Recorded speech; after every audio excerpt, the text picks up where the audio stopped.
They desperately needed this, as one Bucks player in particular is making his way to the basketball court as his rehab is going much better than expected, and we're going to get into exactly who this player is, as well as some comments from Doc Rivers on last night's loss against the Miami Heat, making it the 6th loss in a row for this Milwaukee Bucks team. And I know, guys, that this is a little frustrating to watch the Bucks right now without Giannis on the floor. Of course, this team looks completely differently on the defensive and offensive side of the ball, but hopefully he is going to make his return to the floor sometime soon, within maybe the next week, a week and a half. But it's going to be great to see him back on the floor and get back to getting some wins, which they almost did last night. I mean, this was a different team against the Heat last night.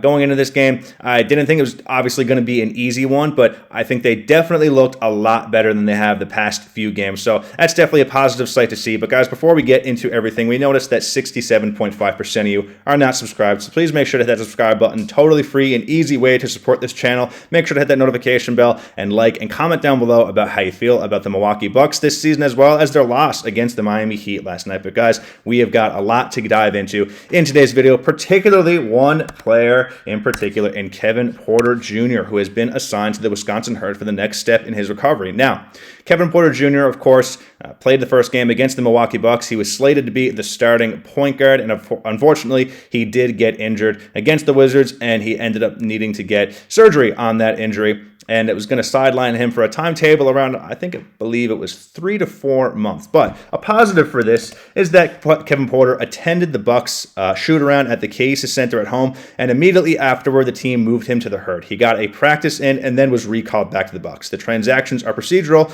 but necessarily to do for NBA players to get a workout in with the G League. So great to see that they're assigning him to the G League. They're going to get him some practice reps in. It's great to see that he's up and moving around in shoot-around before the games. So obviously, it's going much better than we must have thought. The surgery definitely looks like it was a success, so it's going to be great to see Kevin Porter to get back on the floor as soon as possible, because this is a player that this Bucks team really, really needs right now as a secondary shot creator next to Giannis Antetokounmpo. We know that Ryan Rollins has been one of the other shot creators next to Giannis when he's on the floor, now being the main shot creator right now, besides maybe Miles Turner, who's been doing a really excellent job at scoring off and on the dribble. He had 18 points last night against the Heat, so that was definitely refreshing to see. He was also getting active on the rebounds. But getting a little more into Kevin Porter Jr. here, he had some comments about how his rehab was going, saying that being able to do my regular weights and my regular conditioning, like all those things, were building up factors that I had to wait and be patient the first 2 weeks, and that was the hardest time, Porter said on his lone media availability on November 19th. And then he continued on saying, so now that I'm back in the office, I'm back on the court, I'm doing little things at a time. It's just great. It's great to be around energy too.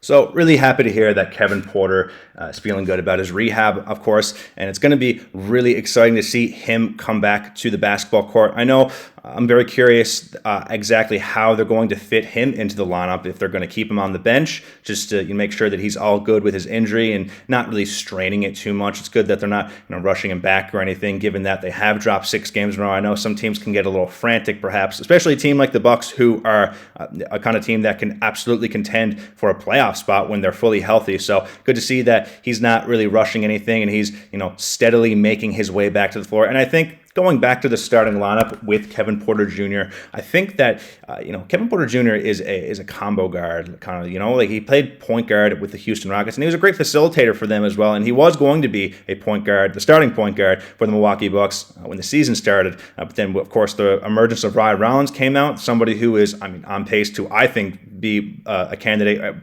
possibly win the Most Improved Player award. So going to be really interesting to see how he fits into that lineup. I think when you put Kevin Porter Jr. maybe at the 2 spot and leave Ryan Rollins at the 1 spot, I think that could be an effective thing for this offense, because Kevin Porter Jr. is a 3-level scorer. He can shoot threes, he can shoot the mid-range, he's really good at dribble penetration and getting to the rim and getting to the basket. He's great, a spot-up shooter, he's good in the pick and roll. all around scoring, Kevin Porter can do it. He's also a half-efficient scorer. If you look at his stats in Houston, he was a great efficient scorer, going around 46-45% on 17 points per game. So I really think that maybe experimenting with that in the future when he does make his return to the floor, I think that's something important to look at, giving Ryan Rollins freedom to be a playmaker and facilitator for Giannis and Kevin Porter Jr., and kind of taking the playmaking duties away from Kevin Porter Jr. and letting him just kind of get buckets when he needs to.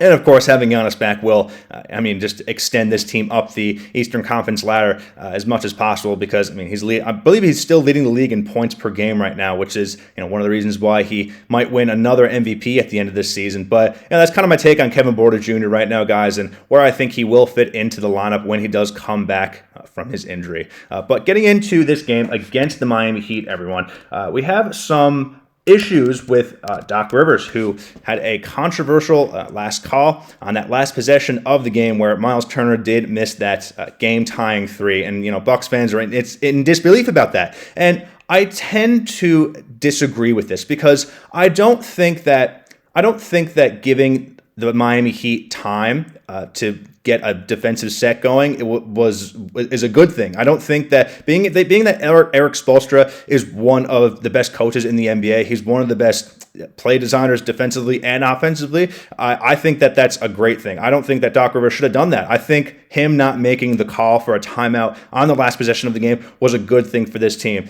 The Miami Heat are a very talented defensive team, very talented offensively as well, but I think if you gave Eric Spoelstra an opportunity to make sure that his defense got set, and they had a little bit of rest time, and they made sure that they knew where they were going to go, and they could try and pick out what kind of play Doc Rivers was going to drop, I think he made the right call. Some of you might disagree with me. Let me know in the comments down below what your thoughts are on this. But he did have some comments on it at the end of the game, saying here from a tweet right there, saying that of course.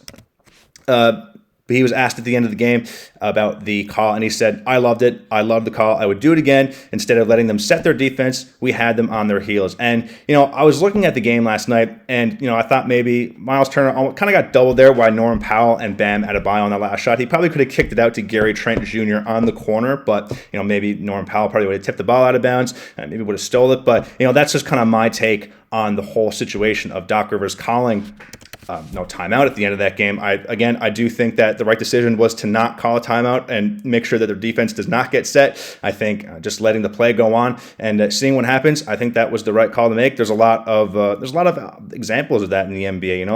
There's a lot of teams that prefer not to call a timeout and just let their offense go because they have momentum going, and I think that's a good thing. And I think that that's what Doc Rivers did, and I do think that he made the right call.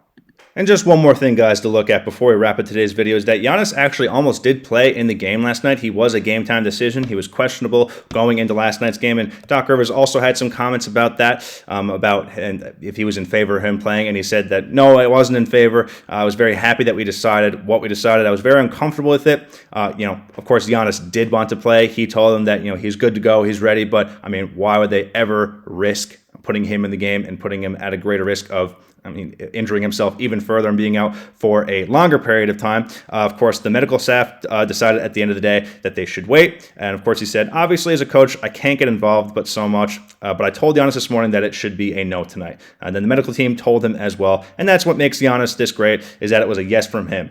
And of course, obviously, we know that Giannis probably did want to play, given that they've lost 6 games in a row, and they're in a bad spot right now, being the 11th seed in the Eastern Conference. But guys, give me your thoughts down below about the game last night and Doc Rivers' no call for a timeout, and also give me your thoughts on Kevin Porter Jr. and what you think his role will be on this team when he comes back and returns from injury, and if you think maybe they'll start him and if they'll bench him. Give me all your thoughts down below. And as always, guys, thank you and go Bucks.